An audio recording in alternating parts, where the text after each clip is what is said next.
Hello po, ito po yung continuation ng aking vlog. Apo, ayan, papunta na tayo sa Lulu. Ito po, dala ko na yung tubig at saka yung pagkain ni Lolo. Ayan po. Papunta na tayo kay Lolo. So, antay-antay lang Lolo ha. Tingnan natin kung nandun pa siya. Baka namasal na naman eh. Apo, papunta tayo sa Lulu. Sana nandun si Lolo. Ayan, nandito na tayo ngayon sa entrance 2. Tingnan natin kung sasalubong si Lolo dun sa pwesto niya. Ayun siya. Lolo! Lolo! Ayun siya, mga katuglaber. Tuwa na naman siya.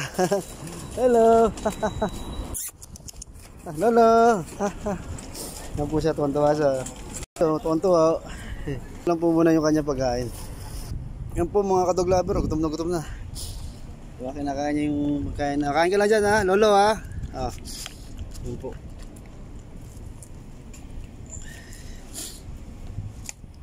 Yan, nilagyan ko ng sabaw ng pinagkuluan ng ano. Yan po.